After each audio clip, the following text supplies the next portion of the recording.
Hello, friends, and welcome to Worldbuild with us, the podcast where we create fantastical worlds with help from you, our listeners. My name is Rob Hilferty. I'm here with my co-host, Courtney Staples, Christopher Prunty, and Cheryl from The Office. On today's episode, we are finishing up our time with the Land of 1,000 Dead Dwarves. Yes, that's right, we did Dwarves. It had to happen at some point. I just wanted to make sure that we got past the first 100 episodes. Anyway, our prompt from Nyarogi has us talking about the Astral Sea, the land of the dead and the land of the living. Last we left off, we were reconciling the twist, which was the stakes get even bigger. So I would love for someone to tell us how we're reconciling the twist. Who wants to start us off?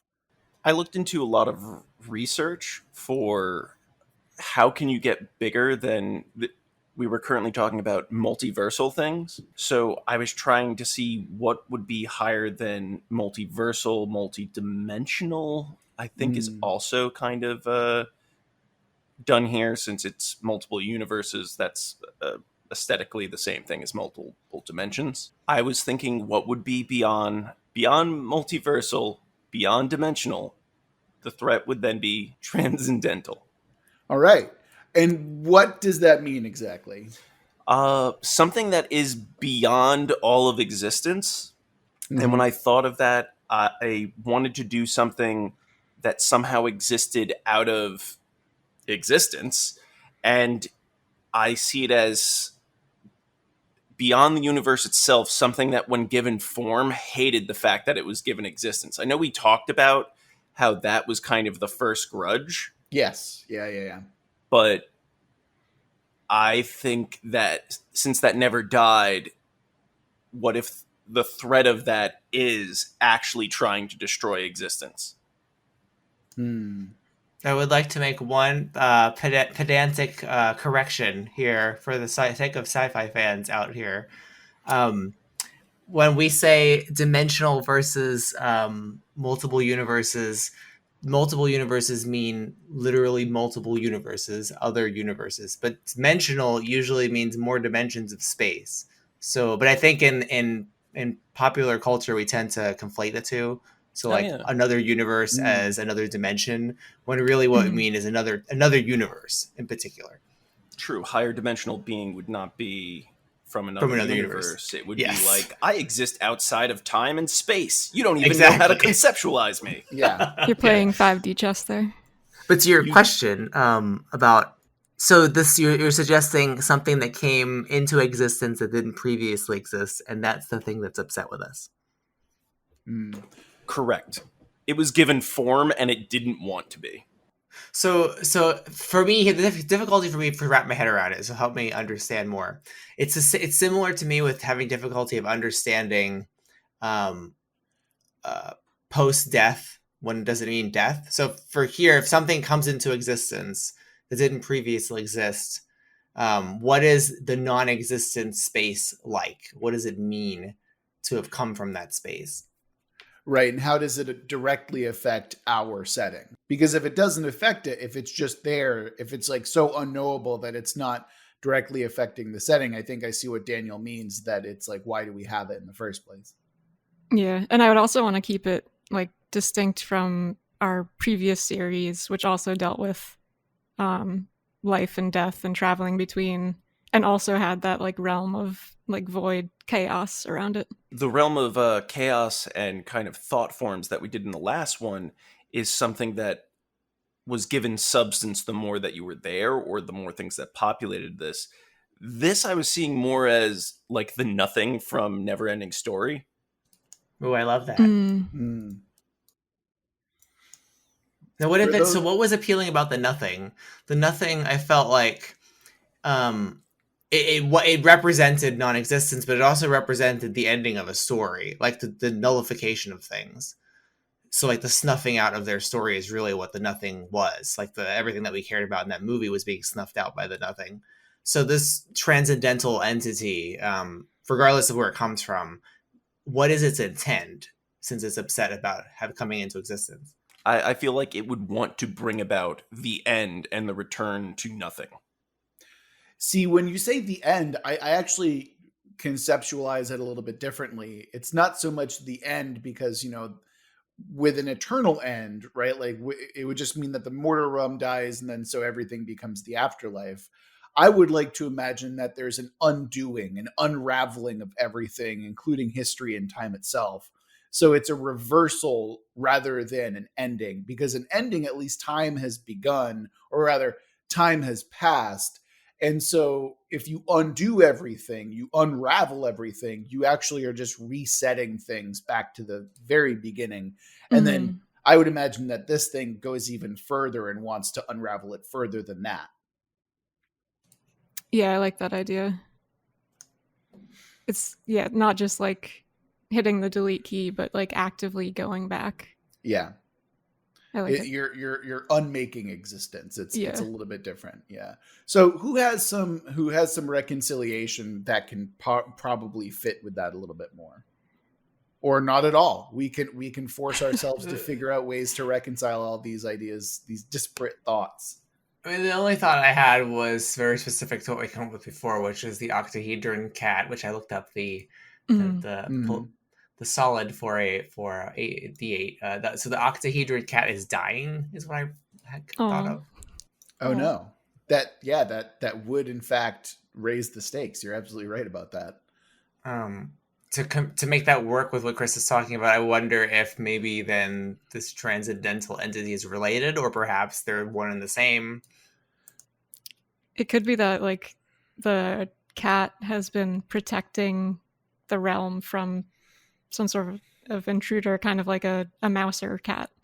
But instead of a mouse, it's something that wants to undo all of existence. I like the idea of it being a little thing. That's the problem. You know, since we thought of the cat as being enormous. I mean, if this transcendental being is actually quite tiny, and that when Rob said unraveling, you know, something little that it does, that it unstitches something in time, that really tears everything apart, would be interesting. We'll see if we're keeping with the Ghibli aesthetic. I like the idea of it literally unraveling things, like, yeah, you know, like it's pulling on the thread of your being, and then you're watching as your entire, like, again, because, you know, Ghibli is also horrifying as well. So they've got like the really good moment where they pull on someone's finger, and then that finger starts to unravel like yarn. And then, you know, there's not necessarily, you know, horrific screaming as you might, think of in like a horror movie, but like just something so quick and sudden that you're just gone, you know, like it's quick and it's over, but you're basically turned into yarn. And so I'm picturing this thing as like, it can fit in the palm of your hand, and it has like a needle of some kind, and then it like pricks you with that, and then pulls the thread out of you that way, in some sense. I mean, it could also, since we had gone with a literal giant cat for the other being, it could be a tiny little mouse that's doing all this, and like gnawing like gnawing at the fabric of time and space. And yeah, I like the rodent image. And it would be a 1d4. It should have a head. It should actually have a platonic solid. It should be another platonic solid like that. Okay. Well, yeah, I don't want them to do anything with each other. Like, I mean, that's why, like, if it's a D4, you know, or some other dice shape would be cool. If it's a D4, I actually kind of just think it looks like Bill Cipher from Gravity Falls. So yeah, I would prefer some other. Actually, can we go with the die that's even less used than the D4, which is the D12? Yeah, or something. Yeah, it's another factor of 8. So I don't know. Well, 20. Let's put a pin in that for now, and then we can kind of go back to it. So I'll my reconciliation for the twist is entirely different, and I'm actually really curious to see how we can kind of figure out. Mine was basically as these souls depart and travel the astral sea, their soul stuff kind of like fractures just ever so slightly. And those bits and pieces of fractured soul stuff actually ends up inhabiting the souls of animals. So it's not, so it's when you travel the sea, it's not just a matter of, or when you're affecting the world as it is, people dying also means that, you know, animals get to live as much as others.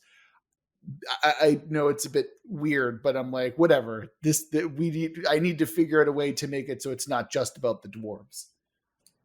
Yeah, and I mean visually too, it's like a nice image of like as they're kind of rowing their boats or taking their trains or whatever through the astral sea, they're also sort of emitting this dust that flows back into the actual physical world. Absolutely, and then that becomes the spirits of animals and whatnot. Yeah. Well, if we're going with a subway imagery, for example, if say like one of the conceptualizations of it is a subway. Subways have rats, and rats, are lurking in the darkness, doing their own nonsense. And I could imagine if this is also liquid, like it's some kind of like Charlie and the Chocolate Factory tunnel, Venice boat tunnel. Perhaps then these little mice are like poking holes in the sea and it's flowing out. And so that's, messing with Rob's concept of, this dust being redeposited, like it's leaking out into nothing and then making that cycle incomplete. That's actually pretty similar to what I had for my reconciliation, which was that some sort of like whirlpool or rift had opened up in the astral sea. And that would potentially allow this section of the universe to connect with the other ones again, completely undoing Rob's no dwarf canon explanation for everything else. But I could see it tying in with the idea of a mouse or group of mice, like kind of gnawing away at this one particular area that's I sort of formed a larger whole over time. I think I prefer Daniel's nomenclature of rat, where it's like there's the Tom and Jerry like dynamic between the D8, but I like the idea of a rat king, some kind of nefarious little, like think Ratigan from The Great Mouse Detective, as that kind of thing, where it's like Vincent Price, but a polyhedral headed rat who's trying to unmake reality. Yeah. Man, do you think we could get Vincent Price on as a guest? Oh, totally. I mean, it also makes me think that there might be some intention for the rat. Like, so it seems like if we shift it to the whirlpool, the leaking is really the nothing that's causing the damage, but the rats are the ones boring the holes. Do the rats want to be able to have a crawl space to other realities? Like, do they have a reason for what they're doing? Because that becomes more interesting once they have an intention. Okay, sorry. Yeah. I just have a visual now of how they're doing the unraveling. They take the needle, they prick you with it, and they pull a piece of your existence through the thread and then toss it into that whirlpool that Courtney's talking about. And just by letting it drift into that, it unravels you. It unmakes you. Oh, damn. Of course, now we get to think about like this weird amalgamation of like soul yarn, like the snarl from Order of the Stick, the webcomic, which is still going on, surprisingly. Wait, really? Oh, yes. Yeah, it's still going on. Yeah. Wow. I am surprised that it hasn't ended yet, but it apparently has an ending. But It feels like it's close. it does feel like it's very close, but it also feels like we're in the middle of a filler arc somehow with this. Anyway, we're getting off topic here. That's the idea that I have in mind. So I like the idea that we now have this Rat King in his band of unmakers, so to speak, in the dichotomy between the cat and the rat. And I don't think. Do you think that there should be a somewhat adversarial relationship between the two? Like, I don't like the idea that one is so overwhelmingly powerful compared to the other, but they're kind of like forces of yin and yang, of like creation and uncreation, that are kind of like fighting towards opposing goals. Yeah, definitely. I think they should be like equally powerful, and maybe the rat is able to do this now because he's amassed these other like subordinate rats below him. Ooh, what if to give it a good sense of existentialism is part of the rats are also unraveled people and things. Ooh, I like that. They're like yarn rats or something like that. They're like corrupted like things that have formed. Yeah. Yeah. Okay. This way you I like could be that. like, oh, we're being attacked, but like they don't look like it, but you know that in the weird sense of like the blob, you will become part of it. Yeah. Mhm. Okay. I think that does it. I think that'll Like they're wrap it made up of the for good. string of other unraveled people. Exactly. Yeah, like maybe the Rat King had even started by collecting that string. He like figured out a way to harness it, and he was the one making these things. And Mm-hmm. yeah, Mm-hmm. I like that a Yeah, lot. that's amazing. That's a really Yeah. really good idea. Great job. Yeah, because if the Rat King doesn't have to actually be one of those beings. If he's someone who started unraveling people to create these things that can gnaw a hole in reality, maybe he has an intention of traveling to other places, and this is how he does it. The consequence is the Mhm. whirlpool and the rats. Cool. Yeah, like he's bitter about having been sequestered off in this realm. Because And last he's a time we dwarf. established that it's. Because last time we had established that, yeah, it was like one world, many iterations of it, Yeah. but it's completely separate from the rest of everything. Yeah. So maybe he wants to merge it back together. He's an evil dwarf. Yeah. I mean, what's the Ancient. Okay, you know what? I'm not Just gonna do it. Just do it. No, Evil it's fine. ancient dwarf. All right. So I think that we've come at a good I think we've approached a good stopping point for the reconciliation. I feel like the stakes are demonstrably higher than they were when we started. And I think that we can roll into our faction. So we're now creating a faction tenet by tenet. Who wants to start us off? Or should I start us off? Because I have one that I think kind of informs things pretty well. Yeah, do it up. All right. So my tenet is part of them fund or are pirates on the astral sea. So it's going to be hard to reconcile with Courtney's, but I wanted them to be monstrous in size and form. So I'm talking like I wanted them to be krakens and such. So we have Kraken pirates, but Kraken pirate food vendors. Well, that makes me wonder if they're like a siren kind of thing where they have food vendors up on the ocean and they're like, oh shit, there's a hot dog stand. No, man, don't go for the hot dog stand in the middle of the ocean. That's where they get you. actually, I like that a lot. yeah, that's great. I actually like the idea that there's two phases of this organization because my tenet wasn't that they were pirates, it's that they were either fund or are pirates. And I like the Okay. idea that they can do both. So it's like you have the vendor side and then you have the monstrous actual pirate side, you know? So And maybe the cooks or whatever, like there's another thing that has formed like a symbiotic relationship with them where it's just like, no, they don't eat us. And we kind of keep it going that some of them are safe so that every now and then we can just, eat a ship. You know. So there are krakens that the pirates are in league with? Is that what this is? So the vendors are in league with the Krakens, yes. Oh, okay. So the Krakens are pirates. They go around and grab ships and ingredients, and then the vendors sell whatever the Krakens don't eat, I guess.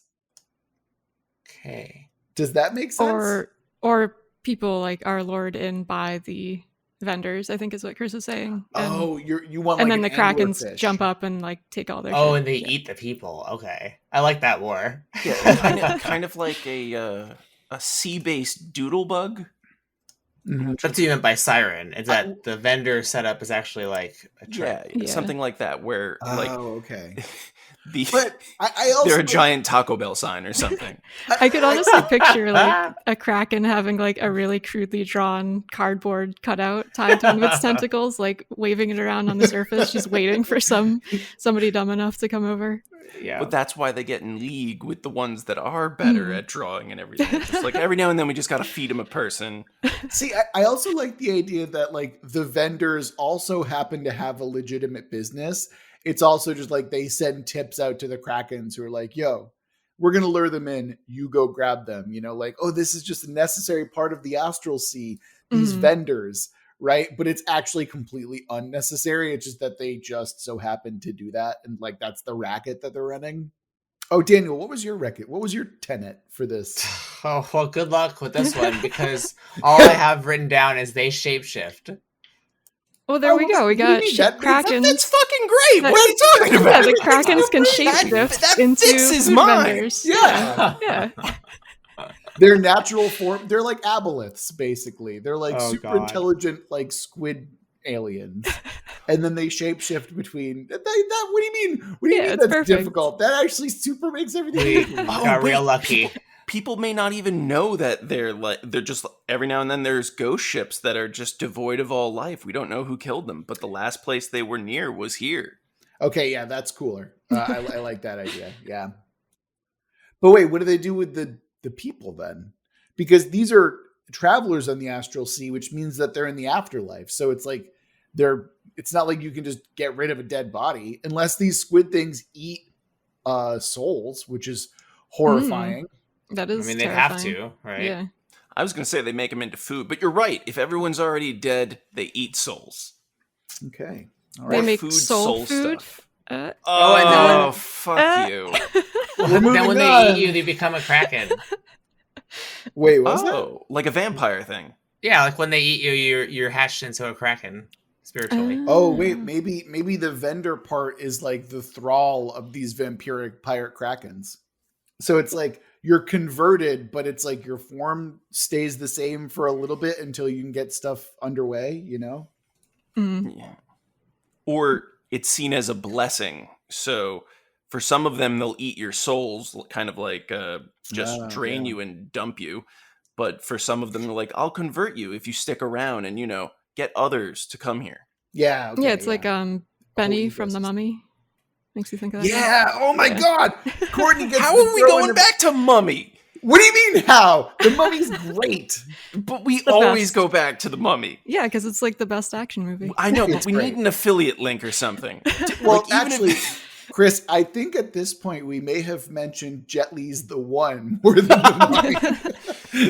Those are like our weird, like Jet Li's The One out of like anger and spite, but the Mummy out of genuine love and adoration. What would you say were your biggest influences? Is like, I would say Jet Li, The One, and the Mummy. Oh my God, that's so dumb. Jesus. Oh my God. Okay, I think that now that we've reconciled everything, we can kind of move on to the main quest of our setting. How does everyone feel about that? I mean, because the main quest to me seems somewhat obvious is that there is an imbalance between the D8-headed cat and the Rat King. And we have to reconcile whatever, and not us, but the heroes have to reconcile whatever that main quest or whatever that imbalance is. By Now- introducing Spike the dog. Oh, you mean Poochie? Is that what his name was? Poochie His the name was dog? No, I meant the dog from Tom and Jerry. I was going with a Simpsons reference. I but saw. yeah, no, I realized forgot. that, but for a moment I thought Yeah. I forgot his name. No. Okay, so I think the obvious and easy main quest is to be like, oh, the rat has some kind of power and he's unraveling creation. That anyone can think of that. I think doing the opposite, where suddenly somehow the D8-headed cat is now over creating something and is causing chaos in all of the worlds as a result. I think that's a more interesting idea. So I think I'd like to start there with the main villain, quote unquote, is not the Rat King, the Unraveler, but the creator in the D8-headed cat. I mean, one thing that that I hinted at was too, is that the Rat King doesn't actually intend to unravel reality anyway. Like, it's a consequence of his own intentions. So it would be neat if like people are seeing the Rat King as a villain, and when they finally perhaps find him, he's like, "What are you even talking about? I'm just trying to get to location X, and this is how I'm doing it." And then on top of the problem of the octahedron cat being problematic in that it's creating too many things, too many versions of the same world. How can we blend those two ideas together? Because in my mind, like over creation, like that is going to be blamed on the D8-headed cat. And I refuse to call it an octahedron-headed cat because that's not nearly as fun. Let me just be clear.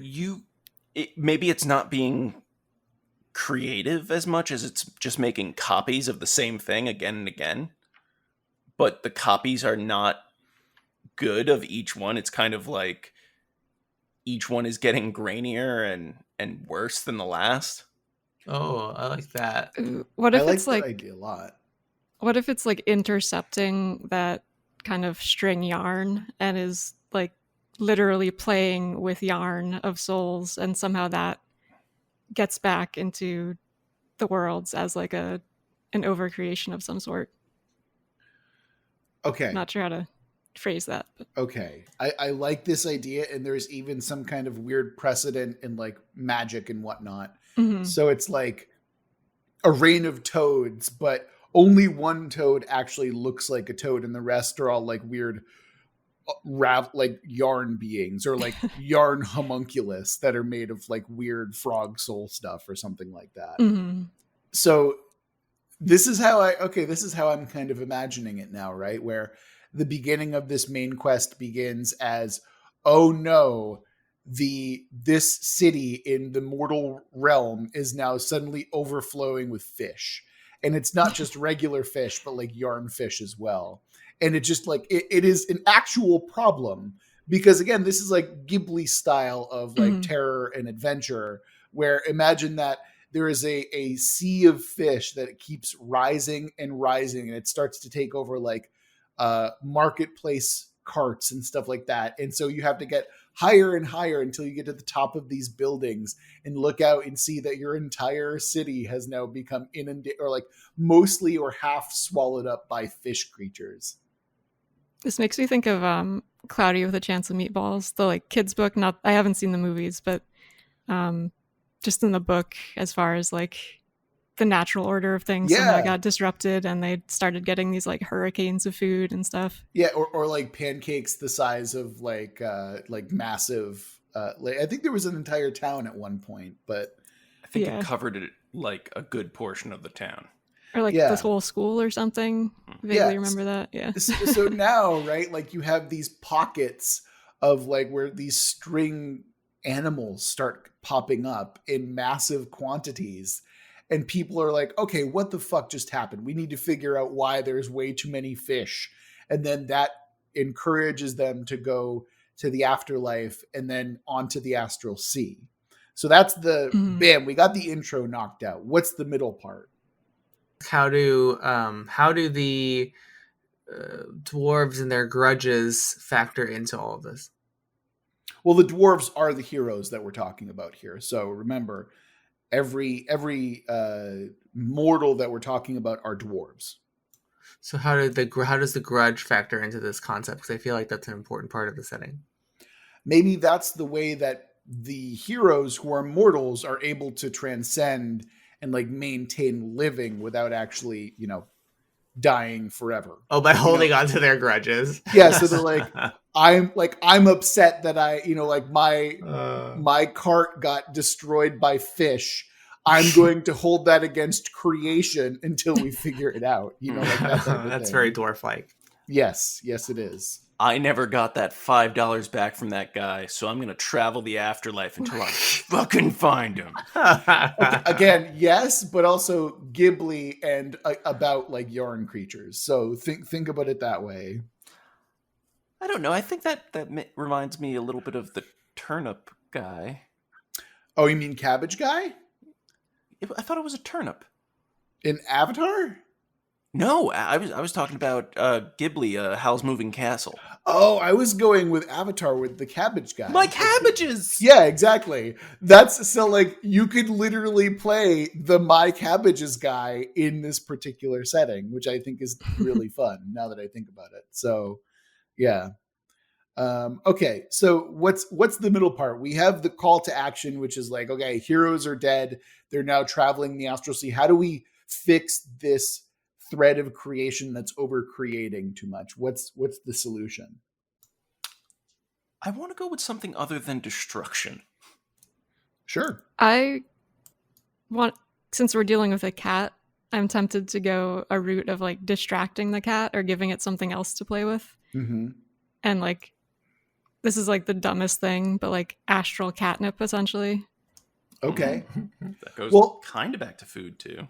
Yeah, I was going to say, I like the idea that we force the heroes or the protagonists to travel various realms among the astral sea. Mm-hmm. So the idea that they're looking for the perfect catnip recipe is like, okay, we have the recipe. Now we just need to gather the ingredients. Unfortunately, they're among X amount of different worlds, and you have to travel. It's like Sliders almost, where you travel from like world to world to world, finding these ingredients to make the perfect recipe for this catnip, so you can mollify the giant the D8-headed cat. I could also see interaction with the like shape-shifting Kraken food vendor pirate things, where maybe initially they're sort of an enemy faction, but over time our heroes realize that they need to work together to deal with this. I can totally, and can we have one of the protagonists be converted into one of these things as well, just to raise the stakes? Yes, absolutely. All right, there we go. So I really love all of that. I think that that's a really fun main quest for us to take a look upon. Now we get to do the side quests for this world. So we're keeping the same kind of setting, except now we're going to have a side quest that isn't as apocalyptic as, the overcreation of the universe. Instead, the side quest that we're going to be focusing on has a theme related to love, of course. And the thing that we're going to be focusing on during this side quest is going to be someone really important to the setting. So we have someone who is really important to the setting. The theme is love. What's the side quest? How are we doing this? I'm right away picturing like an ancient dwarven king who's been kept in like a half alive state by, of course, a spite and grudges. And love comes into play as like, I don't know, something having to do with him. Courtney. Huh? Courtney. What? Is this a dwarven sleeping beauty? Is this which I also love and hate at the same time, but I'm as soon as you said that, it's a role reversal. Yeah. That wasn't what I was thinking, but I think that makes sense. I think we kind of have to go this way now. Yeah. Okay, so we've got a king who's stuck between life and death, and only the kiss of a dwarven maiden will wake him up. So let's reconcile that quest. How do we make Sleeping Beauty with dwarves interesting? Oh, wait a minute. Yeah, I see what you mean by role reversal, Chris. Yes, okay. Because the 7 dwarves, I completely forgot about them. So it's love. So what does, I suppose the question that we have to ask now is, what does dwarven love look like? And how is this a quest? I feel like this is a question for Chris. I was going to say, I'm like, Chris Agreed. is being real quiet for loving dwarves so much. You, Maybe he doesn't love dwarves as much as he thinks he does. How dare you question my love of dwarves? So when I think of dwarven love and dwarven sleeping beauty combined, which is a weird thought, I picture someone who is greedy in love, in the fact that maybe they had 7 spouses or 7 people that they were pursuing, and they loved them all equally, but in the fact that they couldn't decide, kind of paralyzed them into this sleep. Holy fuck, that's so dumb, and I love it. Yay. That's great. So how do we rouse the king from his slumber? Do we murder all of the dwarven wives? Or It has to involve food in some way. Definitely. Is it the great cook-off? So maybe they're each like, all right, this is like, there's one way to wake up the king, and that's food. And all of the wives, all of the queens, I guess, are like just like put out the word, like, you make the best food and wakes up the king. Guess what? You get, like a giant big bonus or something. So like now that. it's Cinderella, only the glass slipper is nice smelling food. I mean, it probably needs to be food from multiple realities. Mm-hmm. It's got to be a stew. Okay, hold on. I have an interesting thought. Each of the queens are from a different reality. So it's 7 different realities, right? Yeah. So each of them has to, the idea is you can only make food from your reality. And then whatever brings the king back, that's how you find out who his true love would be. Oh, I like that. It's fine. Me too, yeah. Okay. So what's the quest part? What's the adventure? Are you agents of the queen trying to find your best meal in your realm, or what is it? I think you are the queens. They have to try. They should do the traveling and gathering of the food from going into their universes. I mean, I think that's the one that the story should focus on, but I think you have to battle other groups that are trying to prevent you from successfully getting stuff. Well, maybe then there's lots of not suitors, but successors who want to replace the king. Yeah, like and it's so they're trying to restore him. That power sounds struggle fun. kind of thing. Yeah. Yeah. Well, we don't have an evil queen yet, do we? So this will be like the brother of the king, or like the stepfather of the king, or something like that. Because His evil son. Evil son. Okay. Time's not an issue, so this could have also been going on for so long that like nothing has woken them up yet, and they just keep on bringing dishes and dishes, and like someone knows whoever is the one who wakes him with a meal will be the one that is crowned. And so there's a biological son who's like, God damn it, I should just be king already. You know, like that type of thing. Just can't wait to be king. Yeah. What other Disney properties can we bastardize while we're in this realm? I mean, for an ocean one, we really haven't touched on Little Mermaid. That's true. And Ursula is one of the better villains. So it's true. She's great. And modeled after Divine. So one of the best things that you could cook with that's also evil is some poor unfortunate souls.